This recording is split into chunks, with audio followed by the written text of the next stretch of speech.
Olá, eu sou a Karine Beluso e este é o programa Argumento.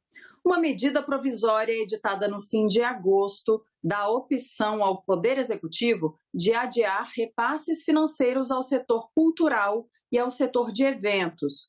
Repasses garantidos pelas leis Paulo Gustavo e Aldir Blanc II e também pelo Programa Emergencial de Retomada do Setor de Eventos.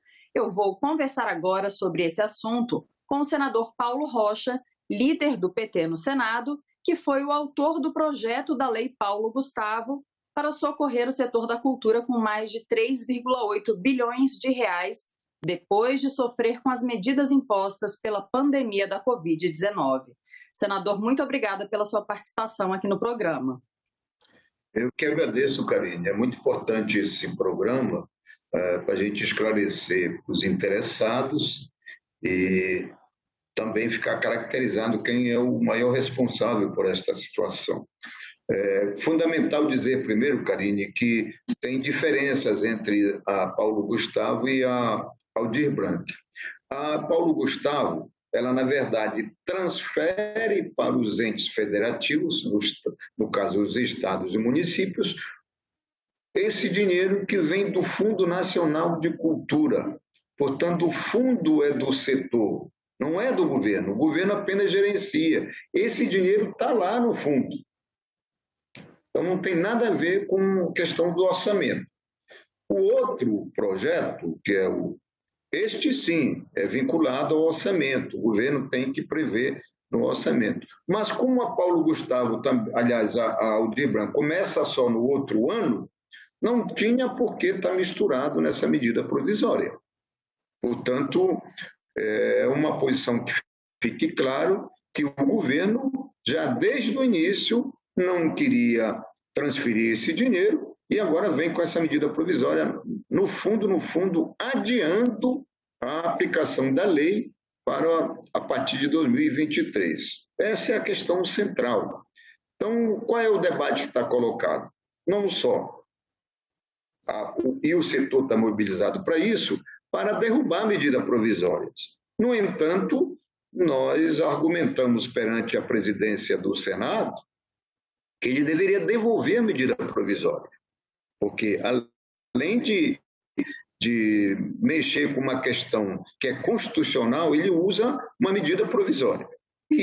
Porque o que aconteceu cronologicamente, né, falando, o Congresso aprovou essas duas leis em julho, né? Aí o presidente da República, Jair Bolsonaro, vetou as duas leis e depois os parlamentares chegaram a derrubar os vetos, né? E essa MP é justamente para como se não tivessem validados esses vetos. É isso. Isso. Tem duas afrontas aí. Um de respeita o Congresso Nacional, porque o Congresso Nacional não só aprovou nas duas casas, mas como também derrubou o veto. Além de ser esse afronta ao Parlamento brasileiro, ele também afronta a Constituição, porque mexer em lei complementar com medida provisória tem uma inconstitucionalidade aí. Mas se continuar a ideia do argumento de que é possível mexer com medida provisória, mas ele, na verdade, ele nega, ele anula através da medida provisória, a aplicação da lei, porque adia, e não só adia, mas como ele reduz o tamanho daquilo que foi aprovado pelo Congresso Nacional. Então, nós estamos mobilizados, nós já entramos em várias instâncias, que seja no TCU, que seja no próprio Supremo, para que o presidente da Casa devolva a medida provisória. E se não devolver, nós estamos mobilizados para derrubar a medida provisória. Mas como é que ficam esses valores caso a medida provisória continue valendo? Em alguma circunstância, o repasse é adiado, é escalonado, né, na verdade, começando no ano que vem e sendo feitos outros repasses, outras transferências nos anos seguintes, mas há essa diminuição, há essa redução no montante. Não, nós vamos brigar para que ele seja resolvida de uma vez só. uma vez que este é o sentido da lei. E a lei, Karine, é fundamental a gente explicar para aqueles que acompanham o nosso programa e o nosso debate, e essa questão da medida provisória, a questão da Paulo Gustavo, que nós fizemos uma engenharia legislativa capaz de não, porque não mexe com o teto, poderia ser um argumento que está estourando o teto. Não, isso não mexe com o teto, porque é um fundo que já está lá esse dinheiro no Fundo Nacional de Cultura. E, portanto, qualquer justificativa de furar teto, ou etc., que foi esse um argumento de que eles querem escalonar, não tem nada a ver, porque a engenharia, e a gente tem experiência aí no Parlamento Brasileiro, nós fizemos exatamente uma lei que não só autoriza a transferência, mas como também respeita as regras fiscais que estão estabelecidas hoje. Esse é exatamente o motivo, né, citado pelo Poder Executivo, que essas leis geraram despesas sujeitas ao teto de gastos, prejudicando o planejamento orçamentário da União, e então a solução foi escalonar. O senhor não concorda com isso, então?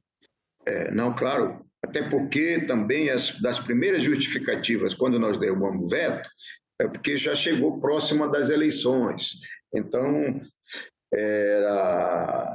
eu estudar a questão da lei eleitoral para não fazer transferência no período eleitoral, não sei porquê. Isso não tem nada a ver, porque é uma legislação que foi aprovada anteriormente e é de um fundo que não é do governo. Se fosse transferência de dinheiro do governo para outros governos, poderia colocar o debate da lei eleitoral, mas não é.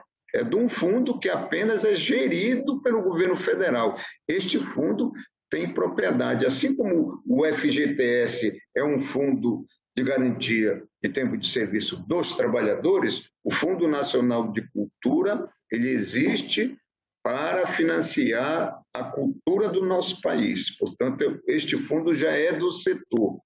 E a engenharia política foi feita de tal maneira que, respeitando as regras fiscais, ela não mexe no teto de gasto que é hoje estabelecido pela legislação. Senador, e na prática agora, como que ficam os artistas nessa situação? Eles estavam já recebendo ajuda e agora vão parar de receber nesse ano por causa da MP? Não, nós vamos... É aquilo que eu digo, nós estamos mobilizando e estamos buscando uma negociação com o presidente da casa, e o presidente da casa parou, inclusive, esse foi vamos dizer, uma proposta que nós colocamos, enquanto que ele pediu para nós, não, eu vou tentar negociar com o governo para ver se a aplicabilidade imediata logo após as eleições. Então, ele parou, digamos assim, a continuidade da tramitação da medida provisória para, digamos assim, a gente, logo depois das eleições, na semana do dia 3, a gente possa, e tem gente do governo trabalhando dentro do governo, para buscar saída e aplicar nos últimos 3 meses do ano, deste ano fiscal ainda, que é isso que a lei autoriza. Então, nós vamos continuar mobilizados e os comitês que foi criado em todo o Brasil estão mobilizadíssimos no sentido não só de exigir a devolução, mas como também a gente, se não for o caso, a derrubar a medida provisória. Mas nós estamos optando, a pedido do presidente Rodrigo Pacheco, buscar uma negociação com o governo para ele aplicar ainda nesse ano fiscal.